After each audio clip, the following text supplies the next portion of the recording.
എന്തായാലും ഒരാഴ്ച ബെന്നിയുടെ ഹസ്ബൻഡ് അതിനകത്തുണ്ടെങ്കിൽ തീർച്ചയായിട്ടും പുള്ളിയും ഒരു ഗെയിം കളിക്കാൻ സാധ്യത കൂടുതലാണ്. ബിഗ് ബോസ് എന്തോ ഒന്ന് പ്ലാൻ ചെയ്യുന്നുണ്ടെന്നുള്ള കാര്യം 100% ഉറപ്പാണ്. ഒന്നിൽ ഇവർ രണ്ടുപേരെ എക്സ്പോസ് ചെയ്യും ശരിക്കും. ഈ പെട്ടുപോയല്ലോ എന്നുള്ളത് പറയുമ്പോൾ അതെടുത്തു വെച്ചിട്ട് മാത്രം പറയുന്നവരുണ്ട്. ഈ പറയുന്ന ആദില നൂറയെ പെടുത്തിയതാണ്. എന്നാലും ഈ അക്ബറിന്റെ കൂടെ ആരൊക്കെ ചേർന്നിട്ടുണ്ടോ അവരെല്ലാം പോയിട്ടുണ്ട്. പക്ഷെ ജിസയിലും ആര്യനും ഇപ്പൊ 3 ബെഡ്ഷീറ്റിനകത്താണ് കിടക്കുന്നത്. 2 3 ബെഡ്ഷീറ്റ് വേണം. ബിഗ് ബോസ് മലയാളം സീസൺ 7 എന്തായാലും ഇന്ന് 2 എവിക്ഷൻ നടന്നു. 2 എവിക്ഷനും നമ്മൾ നേരത്തെ വിചാരിച്ച പോലെ തന്നെയാണ്, നമ്മൾ നേരത്തെ അറിഞ്ഞതുപോലെ തന്നെയാണ്. അവരന്ന് നല്ല പ്ലെയർ ആയിരുന്നോ എന്ന് ചോദിച്ചു കഴിഞ്ഞാൽ അത്യാവശ്യം നല്ല പ്ലെയേഴ്സ് ആയിരുന്നു.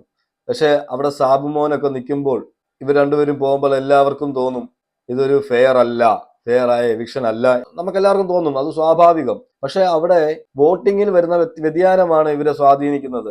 ചക്കിന് വെച്ചത് കൊക്കിന് കൊണ്ടു എന്ന് പറയുന്നത് പോലെയാണ്. മറ്റൊരാളെ പുറത്താക്കാൻ വേണ്ടി പലരും വോട്ട് മറിച്ചും അങ്ങോട്ടും ഇങ്ങോട്ടും ഒക്കെ കൊടുക്കുമ്പോൾ ഇങ്ങനെയുള്ള കളിക്കുന്ന ആൾക്കാർ വെളിയിൽ പോകും. നമ്മളെല്ലാരും പറയും ജിഷിൻ ഔട്ടാവേണ്ട ആളല്ല എന്ന് പറഞ്ഞു കഴിഞ്ഞാലും കഴിഞ്ഞ ആഴ്ച ജിഷിന്റെ പ്രകടനം വളരെ മോശമായിരുന്നു. ആ ഫുഡിന്റെ വിഷയമാണെങ്കിലും വെജിറ്റേറിയൻ ഫുഡിന്റെ വിഷയമാണെങ്കിലും അതുപോലെ തന്നെ അവിടെ ഒരുപാട് ഒച്ചപ്പാട് ബഹളം ഉണ്ടാക്കി കിച്ചണിൽ. അതാണ് ജിഷിന് നെഗറ്റീവ് അടിച്ചതായിട്ട് എനിക്ക് തോന്നുന്നത്. വല്ല ഇല്ലാത്തതിനൊക്കെ സൗണ്ട് ഉണ്ടാക്കുക. അപ്പൊ ജിഷിന് അങ്ങനെയുള്ള ചില കാര്യങ്ങളിൽ കടുംപിടുത്തം നടത്തിയിരുന്നത് കൊണ്ടാണ് ഈ പ്രേക്ഷകരുടെ മനസ്സിൽ ഇടം പിടിക്കാൻ കഴിയാതെ പോയത്. അതുപോലെ തന്നെ ഈ പറഞ്ഞ അബിയുടെ കാര്യം എന്താണെന്ന് വെച്ചാൽ അബി ആദ്യം മുതലേ നമ്മളെല്ലാവരും പറഞ്ഞിട്ടുണ്ട്, നമ്മളെല്ലാം കണ്ടതുമാണ്. ഈ ഒനയിലുമായിട്ട് അവിടെ നിന്ന് പ്ലാനിങ് മാത്രമേ നടക്കുന്നുള്ളൂ. പക്ഷെ ഗെയിമിലേക്ക് ഇറങ്ങി വന്ന് കളിക്കുന്നില്ലായിരുന്നു. എന്നുവെച്ചാൽ ആദ്യം മുതലേ ഒരു നെഗറ്റീവ് അടിച്ചത് കൊണ്ട്. അതുപോലെ തന്നെ ആദ്യം മുതലേ ഈ അക്ബറുമായിട്ടൊക്കെ ഒരു കമ്പനി ഉണ്ടായിരുന്നു, അക്ബറിന്റെ അപ്പാനിയുടെയും ഒക്കെ ഒരു കമ്പനി ഉണ്ടായിരുന്നു. ഇവര് ബൂസ്റ്റ് ചെയ്ത് കൊടുക്കും എന്നാണ് ഇവര് പറയുന്നത്.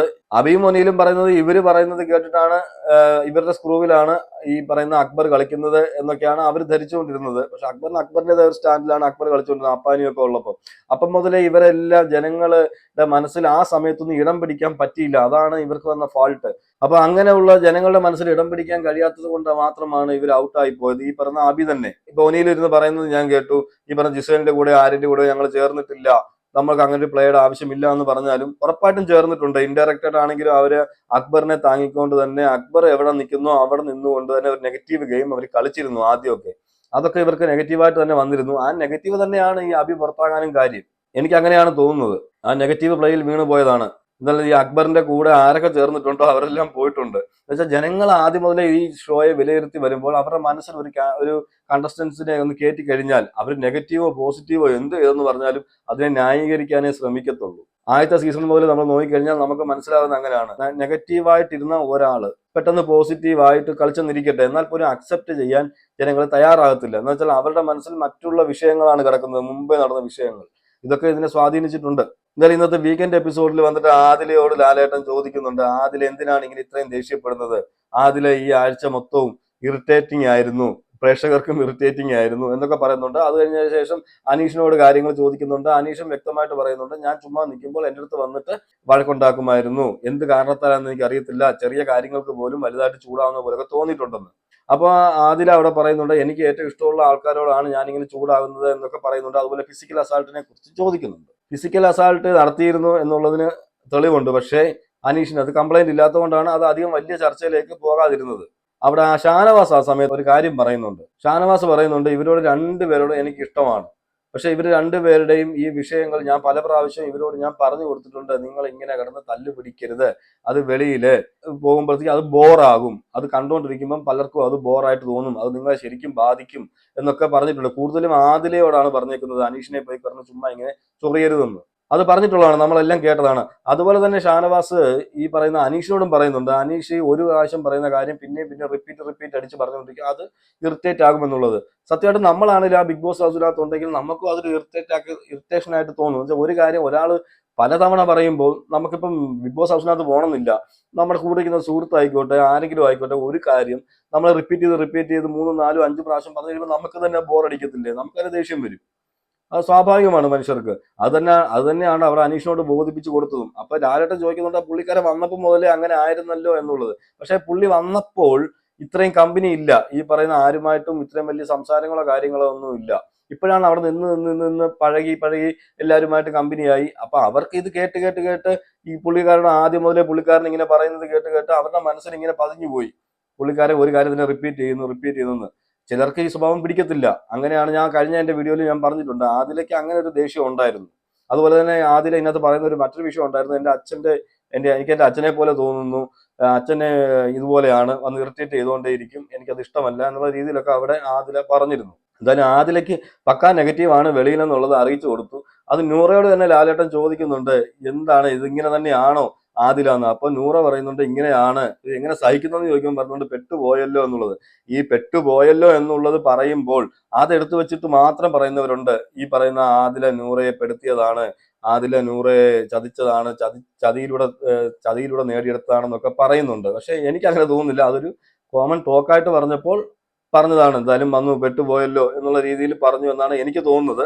ഇനി എന്താണ് അവരുടെ മനസ്സിലിരിപ്പം നമുക്കറിയത്തില്ല, ഇനി പോകെ അറിയാൻ പറ്റും. ചിലപ്പോൾ ഈ ഒരു വിഷയത്തിൽ ചിലപ്പോൾ ആദിലയും നൂറയും തമ്മിൽ ചിലപ്പോൾ വഴക്കുകൾ ഉണ്ടാകാം, ചിലപ്പോൾ ഇതിനെക്കുറിച്ച് സംസാരം ഉണ്ടാകാം. അപ്പോഴേ നമുക്ക് ഇതിന്റെ ക്ലാരിറ്റി കൃത്യമായിട്ട് കിട്ടത്തുള്ളൂ. പിന്നെ മറ്റൊരു വിഷയം, ഈ പറഞ്ഞ ജിസേലും ആര്യനും തമ്മിൽ കഴിഞ്ഞ എപ്പിസോഡിൽ നമ്മളെല്ലാവരും കണ്ടതാണ്. ലാലേട്ടന്റെ മുന്നിൽ വെച്ച് തന്നെ അവര് പറയുന്നുണ്ട്, ആര്യം പറയുന്നുണ്ട്, എനിക്ക് കഴിഞ്ഞ രണ്ടാഴ്ചയായിട്ട് എനിക്ക് ജിസേലിനോട് വല്ലാത്തൊരു സ്നേഹം തോന്നുന്നുണ്ട്. അതിപ്പം ലവ് ഒന്നും അല്ല, എന്ന് വെച്ചാൽ ലവ് അല്ല, പക്ഷെ വേറെ എന്തോ എനിക്ക് മനസ്സിലാവുന്നില്ല. ഈ ഫ്രണ്ട്ഷിപ്പ് ഉണ്ട്, ലവ് ഉണ്ട്, പിന്നെ ഇതിന്റെ മുകളിൽ വേറെ എന്തെങ്കിലും ഉണ്ടോ? എന്തോ ഒരു ഇഷ്ടം, നമുക്ക് അങ്ങനെ ഇപ്പൊ പറയാൻ പറ്റത്തില്ല. അങ്ങനെ ഒരു ഇഷ്ടമുണ്ട്, എനിക്ക് ഇഷ്ടം തോന്നി തുടങ്ങി എന്നൊക്കെ പറയുന്നുണ്ട്. എന്തായാലും അത് ഇവന്റെ നാശത്തിന് തന്നെയാണെന്ന് എനിക്ക് പറയാനുള്ളൂ. ജിസേലിനെ വിട്ടിട്ട് ആര്യൻ ഇപ്പൊ നിൽക്കാൻ പറ്റാത്തൊരു അവസ്ഥയാണ്. അതുപോലെ പെട്ടുപോയി വെച്ചാൽ എനിക്ക് തോന്നുന്നു ജിസേൽ ഇവനെ വെച്ച് ഉപയോഗിക്കുകയാണെന്ന് ഇവന് മനസ്സിലാവുന്നില്ല. മറ്റൊരു കാര്യം എനിക്ക് ചോദിക്കാനുള്ളത്, ഈ ജിസേൽ അവിടെ എന്ത് ഗെയിമാണ് കളിക്കുന്നത്? നിങ്ങൾക്ക് ഇന്നത്തെ എപ്പിസോഡ് കണ്ടപ്പോൾ മനസ്സിലായി കാണും. ജിസേലിനെ കുറിച്ച് ചോദിക്കാൻ ഈ ആര്യന്റെ വിഷയമല്ലാതെ, കഴിഞ്ഞ എപ്പിസോഡിൽ ചോദിച്ച ആര്യന്റെ വിഷയമല്ലാതെ ലാലേട്ടൻ അവിടെ പ്രത്യേകം എടുത്തു ചോദിക്കാൻ പറ്റിയ വേറെ ഒന്നും ഇല്ല. അതുകൊണ്ടാണ് ആ പറയുന്ന കറുത്തമ്മയുടെ ആ ഒരു സീൻ എടുത്തിട്ടത്, കറുത്തമ്മയുടെ ഡയലോഗ്. എന്നുവെച്ചാൽ വേറെ ഒന്നും ജിസേലിനെ കുറിച്ച് അവിടെ പറയാനില്ല. നമ്മളെല്ലാം ശ്രദ്ധിച്ചാൽ മതി. 2-3 ആഴ്ചയായിട്ട് ഇപ്പൊ ജിസേലിന് അവിടെ ഗെയിം ഒന്നുമില്ല. ജിസേൽ ചുമ്മാ അങ്ങോട്ടും ഇങ്ങോട്ടും നടക്കുന്നു, ഈ പറഞ്ഞ ആര്യനുമായിട്ട് ഒരു ലവ് ട്രാക്ക് പോലെ പിടിക്കുന്നു, നമുക്കെല്ലാം തോന്നിയതാണ്. ലവ് ട്രാക്ക് പോലെ പിടിക്കുന്നു, അവിടെ ഇരിക്കുന്നു, ആരെങ്കിലും എന്തെങ്കിലും സംസാരിക്കുമ്പോൾ അതിന് മറുപടി പറഞ്ഞുകൊണ്ട് ഒട്ടിക്കുന്നു. സ്വന്തമായിട്ട് കണ്ടന്റ് ഉണ്ടാക്കാനോ സ്വന്തമായിട്ട് ഗെയിം കളിക്കാനോ ഒന്നും കഴിയുന്നില്ല. പക്ഷെ എന്നിട്ടും ജിസേൽ അവിടെ നിൽക്കുന്നു. അത് ഇന്ന് ഒനിയിൽ അവിടെ നിന്ന് സംസാരിക്കുന്നുണ്ട്, ഷാനവാസുമായിട്ട് സംസാരിക്കുന്നുണ്ട്, അവരെന്താണ് ഇവിടെ ഗെയിം കളിക്കുന്നത് എന്ന് ചോദിക്കുന്നുണ്ട്. പക്ഷെ ഗെയിം കളിക്കുന്നവരെല്ലാം വെളിയിൽ പോകുന്നു, അല്ലാത്തവരെല്ലാം അകത്ത് നിൽക്കുന്നു. സാബുമോനെ അല്ല താൻ പറയുന്നത്, പക്ഷെ സാബുമോനെ ഒക്കെ ഇപ്പൊ വന്നതാണ്, പക്ഷെ അതിന് മുമ്പ് ഉള്ളവരുണ്ടല്ലോ, ഇപ്പൊ ഗെയിം ഇല്ല അവർക്ക് എന്ന് കൃത്യമായിട്ട് അവിടെ ഒനിയിൽ പറയുന്നുണ്ട്. ഈ ജിസേലിനെ കുറിച്ച് തന്നെ പറയുന്നുണ്ട്. ഞാനും കണ്ടപ്പോൾ അതാണ്, ജിസേൽ എന്താണ് ഗെയിം? പക്ഷെ ജിസേലിനെ അത് അങ്ങനെ ഒരു ഗെയിം ഇല്ലാത്തതുകൊണ്ടാണ് ലാലേട്ടൻ എന്ന് പറഞ്ഞ് കറുത്തമ്മയെ കൊണ്ടൊക്കെ ഉള്ള ഒരു ഡയലോഗ് ഒക്കെ പറയിക്കേണ്ടി വന്നത്. എന്ന് വെച്ചാൽ ശരിക്കും എനിക്ക് തോന്നിയത് ഇന്നത്തെ എപ്പിസോഡിൽ ജിസേലിനെ ആര്യനെയും വെളുപ്പിക്കാനൊക്കെ ലാലേട്ടൻ ശ്രമിക്കുന്നുണ്ടായിരുന്നു. ഇന്നലെ ആണെങ്കിൽ ജിസേലിന്റെ ആര്യനെയും കാര്യം എടുത്തിട്ടായിരുന്നല്ലോ, അതിനെ ഒന്ന് ബാലൻസ് ചെയ്യാൻ വേണ്ടിയിട്ട്. ബിഗ് ബോസ് എന്തോ ഒന്ന് പ്ലാൻ ചെയ്യുന്നുണ്ടെന്നുള്ള കാര്യം 100% ഉറപ്പാണ്. ഇവർ രണ്ടുപേരെ എക്സ്പോസ് ചെയ്യും ശരിക്കും. ഇനി എക്സ്പോസ് ചെയ്യാനൊന്നും ഇല്ല, അവിടെ ആര്യം പറഞ്ഞു കഴിഞ്ഞു, എനിക്ക് ലവിന്റെ മേളിൽ വേറെ എന്തൊക്കെയോ ആണെന്നുള്ളത്. ലവ് അല്ല, പക്ഷെ വേറെ എന്തൊക്കെയോ ആണെന്നുള്ളത്. അല്ലെങ്കിൽ വേറെ എന്തെങ്കിലുമൊക്കെ ആണെങ്കിൽ നീയൊക്കെ വെളിയിൽ പോയി കാണിക്കുക. ഈ ബിഗ് ബോസ് ഹൗസിനകത്ത് ഇരുന്ന് ഇതൊക്കെ കാണിച്ചു കഴിഞ്ഞാൽ നമ്മളെപ്പോലുള്ളവർ വിളിച്ചു പറയും. പറയുമ്പോൾ നിങ്ങളുടെ ആരാധകർ വന്ന് നമ്മളെ അറ്റാക്ക് ചെയ്യുകയാണ്. എന്താണെന്ന് വെച്ചാൽ അവരൊക്കെ പുരോഗമന ചിന്താഗതിക്കാരാണ്. അവർക്ക് നിങ്ങൾ അവിടെ കിടന്ന് എന്തൊക്കെ കാണിച്ചെന്ന് പറഞ്ഞാൽ ഇവിടെ വിഷയമല്ല. പക്ഷെ പബ്ലിക് പ്ലാറ്റ്ഫോമിൽ വന്ന് ഇങ്ങനെയൊക്കെ കാണിക്കുമ്പോൾ നമുക്കത് റിവ്യൂ ചെയ്ത് പറഞ്ഞല്ലേ പറ്റൂ. നമ്മളുടെ അഭിപ്രായം നമ്മൾ പറയും. ഇപ്പൊ ഇവർക്ക് പിന്നെ കുറെ അന്തം ഫാൻസ് ഉണ്ട്. ഇവർ എങ്ങനെ കിടന്നാലും ന്യൂ ജനറേഷൻ ആണല്ലോ, ഇവർക്ക് എന്തും കാണിക്കാം ബിഗ് ബോസ് ഹൗസിനകത്ത് എന്നുള്ള ഒരു ലൈസൻസ് കൊടുത്ത പോലെയാണ് അവരുടെ സംസാരമൊക്കെ എനിക്ക് കേൾക്കുമ്പോൾ. നമ്മൾ പറഞ്ഞല്ലോ, പബ്ലിക് പ്ലാറ്റ്ഫോമിൽ വന്ന് കാണിക്കുന്നതുകൊണ്ടാണ് നമ്മൾ ഇതൊക്കെ പറയേണ്ടി വരുന്നത്. അല്ല, അവര് സ്വന്തമായിട്ട് അല്ലെങ്കിൽ അവരുടെ ലൈഫിലേക്ക് അവർ അങ്ങനെ പോകണമെങ്കിൽ പൊയ്ക്കോട്ടെ. പക്ഷെ ഒരു പബ്ലിക് പ്ലാറ്റ്ഫോമിൽ പാലിക്കേണ്ട കുറച്ച് മാന്യതകളുണ്ട്, അതും കേരളത്തിൽ. മലയാളികളുടെ മുന്നിൽ പാലിക്കേണ്ട ഒരു മാന്യതയൊക്കെ ഉണ്ട്. ആ മാന്യത ഒന്നും കാണിക്കാതിരുന്നു കഴിഞ്ഞാൽ നമ്മൾക്ക് ഇതുപോലെ വന്നിരുന്ന് പറയേണ്ടി വരും. അതിലിനി ആർക്കെങ്കിലും ദേഷ്യപ്പെട്ടിട്ടോ ചൊറിച്ചിലുണ്ടായിട്ടോ കാര്യമില്ല. നിങ്ങൾ അവിടുന്ന് ചൊറിഞ്ഞുകൊണ്ടിരിക്കും, അത്രേ ഉള്ളൂ. നമ്മൾ പറയേണ്ടത് നമ്മൾ പറയും. ഇപ്പൊ ഒരുപാട് ബെഡുകൾ അവിടെ കാലിയുണ്ട്. അത് അവരുടെ ഇഷ്ടമാണ് കേട്ടോ, കിടക്കുന്നതും കിടക്കാത്തതും എല്ലാം. ഒരുപാട് ബെഡുകളിൽ കാലിയുണ്ട്. നമ്മൾ കണ്ടിടത്തോളം അവിടെ എല്ലാ ബിഗ് ബോസ് സീസണുകളിലും അങ്ങനെ കാലി വരുമ്പോഴത്തേക്ക് രണ്ടുപേരും ഒരുമിച്ച് കിടക്കുന്നവര് മാറി കിടക്കാറുണ്ട്. പക്ഷെ ജിസയിലും ആര്യനും ഇപ്പൊ 3 ബെഡ്ഷീറ്റിനകത്താണ് കിടക്കുന്നത്. 2 3 ബെഡ്ഷീറ്റ് വേണം. ആ 3 ബെഡ്ഷീറ്റിനകത്ത് ഒരേ ബെഡിൽ തന്നെയാണ് കിടക്കുന്നത്. അപ്പൊ ഞാൻ നേരത്തെ പറഞ്ഞ പോലെ അവരുടെ ഇഷ്ടമാണ്, ഒരു ബെഡിൽ കിടക്കണോ 2 ബെഡിൽ കിടക്കണോ എല്ലാം അവരുടെ ഇഷ്ടമാണെങ്കിലും ഒരു കോമൺ സെൻസ് ഉള്ള ഇത്രയും ലാലേട്ടം വരെ വന്ന് ഊക്കി വിട്ടാ എന്ന് വെച്ചാൽ അങ്ങനെ തന്നെ ഞാൻ പറയത്തുള്ളൂ. ലാലേട്ടം വരെ വന്ന് പറഞ്ഞു, എടാ നിന്നെ എല്ലാം കുറിച്ച് വെളിയിൽ ഇങ്ങനെയാണ് സംസാരം നടക്കുന്നത്, അതൊക്കെ നിന്നെ മനസ്സിലാക്കി തരാൻ വേണ്ടിയാണ് ഞാൻ ഇവിടെ വന്ന് ഇത് ചോദിച്ചതെന്ന് ലാലേട്ടൻ ഇൻഡയറക്റ്റ് ആയിട്ട് പറഞ്ഞു കൊടുക്കുന്നുണ്ട്. അതുപോലും മനസ്സിലാക്കാതെ ഇപ്പോഴും അവിടെ തന്നെയാണ് കിടക്കുന്നത്. ഇവൻ അങ്ങനെ മനസ്സിലായിട്ടുണ്ടായിരുന്നെങ്കിൽ ഉറപ്പായിട്ടും എനിക്ക് നിന്നോട് കാര്യമൊക്കെയാണ്, സ്നേഹമൊക്കെ ഉണ്ട്, എല്ലാം ശരിയാ, ഇനി എനിക്ക് അങ്ങനെ ഒരു ടോക്കിന് താല്പര്യമില്ല, അതുകൊണ്ട് ഞാൻ മാറി വേറൊരു ബെഡിൽ കിടന്നോളാം എന്ന് പറഞ്ഞ് കിടക്കാം. ഇന്നല്ലെങ്കിൽ നാളെ കിടക്കാം, ഇന്ന് വേണ്ട പോട്ടെ, നാളെ ആയാലും ചെയ്യാം. പക്ഷെ ഇതൊക്കെ ചെയ്യുമെന്ന് എനിക്ക് തോന്നുന്നില്ല. ഇത് നോർത്ത് ഇന്ത്യൻ സ്റ്റൈൽ ആയിരിക്കാം. ഇത് പറയുമ്പോഴത്തേക്ക് പറയാം അവരൊക്കെ നോർത്ത് ഇന്ത്യയിൽ വളർന്നവരാണ്, അവരുടെ സ്റ്റൈൽ ഇതാണെന്നൊക്കെ. എന്തായാലും നോർത്ത് ഇന്ത്യൻ സ്റ്റൈലൊന്നും അങ്ങനെ മൊത്തമായിട്ട് അംഗീകരിച്ചു കൊടുക്കുന്ന ആൾക്കാരല്ല മലയാളികളെന്നാണ് എനിക്ക് മനസ്സിലായിട്ടുള്ളത്. ഇനി അവർക്ക് ഒരുമിച്ച് കിടന്നുകൂടെ എന്ന് ചോദിക്കുന്നവരുണ്ട്. കിടന്നോളൂ, നമുക്ക് കുറ്റമൊന്നും, നമ്മളൊന്നും പറയുന്നില്ല. പക്ഷെ നമ്മൾ ഇതിനകത്ത് കാണിക്കേണ്ട ഒരു മര്യാദയെക്കുറിച്ചാണ് പറഞ്ഞത്. എന്തായാലും ഇവർ തമ്മിൽ സ്നേഹിക്കുകയോ ഇവർ തമ്മിൽ അവിടെ എന്തൊക്കെ കാണിക്കുക, എന്തും ചെയ്യട്ടെ. പക്ഷേ ഈ ഷോ എന്ന് പറയുന്നത് 24/7 നമ്മൾ കാണുന്നതാണ്, അതുപോലെ എപ്പിസോഡിലും കാണിക്കേണ്ടതാണെന്ന് അവർക്കും ഒരു വിചാരം വേണം. എന്തായാലും ഞാൻ നേരത്തെ പറഞ്ഞ പോലെ ബിഗ് ബോസ് എന്തോ പ്ലാൻ ചെയ്യുന്നുണ്ട്. ഒന്നിൽ ഇവരെ എക്സ്പോസ് ചെയ്യും. ഇപ്പൊ ഏകദേശം എക്സ്പോസ് ചെയ്ത് കഴിഞ്ഞു. ഇനി മൊത്തമായിട്ട് ചിലപ്പോൾ എക്സ്പോസ് ചെയ്യാൻ ചാൻസ് കൂടുതലാണ്. എന്താ വെച്ചാൽ ഇനി അവിടെ സംസാരങ്ങൾ ഇനിയും ഉണ്ടാകാൻ ചാൻസ് ഉണ്ട്. ഇവരിനി എന്തെങ്കിലും കാണിക്കുന്നുണ്ട് മറ്റൊരാൾ പറഞ്ഞാലും ബിഗ് ബോസ് ഇതിപ്പോ ക്യാമറയിൽ കാണിക്കാതിരിക്കാൻ പറ്റത്തില്ല. അനുമോള് പറഞ്ഞപ്പം അത് ഞങ്ങളാരും കണ്ടില്ല എന്ന് പറഞ്ഞതുപോലെ ഇനി അത് പറയാൻ പറ്റത്തില്ല. എന്നുവെച്ചാൽ അവിടെ കാണിച്ചില്ല എന്നുണ്ടെങ്കിലും ഹൗസിനകത്ത് സംസാരം ഉണ്ടായി കഴിഞ്ഞാൽ തന്നെ വെളിയിൽ മനസ്സിലാവും അപ്പൊ എന്തോ അവിടെ നടന്നിട്ടുണ്ടല്ലോ എന്നുള്ളത്. അതുകൊണ്ട് ഇവർക്ക് ഇവരുടെ കുൽസിതങ്ങളാണെങ്കിലും കാണിച്ചേ പറ്റൂ. അതുകൊണ്ട് ഇനി കാണിക്കും എന്നാണ് എനിക്ക് തോന്നുന്നത്. ഇനി ഇവർ തമ്മിൽ എന്തോ ആയിക്കോട്ടെ, അത് കാണിക്കാൻ ചാൻസ് ഉണ്ട്. മൊത്തത്തിൽ ആര്യൻ നല്ലൊരു ഗെയിമറാണ്, നല്ലൊരു കളിക്കാരനാണ്, എല്ലാം ശരിയാണ്. പക്ഷേ ജിസേലിന്റെ പാവാടത്തുമ്പിൽ ഞാൻ നേരത്തെ പറഞ്ഞതുപോലെ കെട്ടി മുറുക്കി വെച്ചിരിക്കുന്നതുകൊണ്ട് അതിൽ നിന്നും അഴിഞ്ഞു വരാൻ അവന് പറ്റുന്നില്ല എന്നുള്ളതാണ് അവന്റെ പരാജയം. നല്ലൊരു ഗെയിമറാണ്, പക്ഷെ ആ ഗെയിമെല്ലാം കളഞ്ഞു കുളിക്കുന്നത് ഈ പറഞ്ഞ ജിസേലാണ്.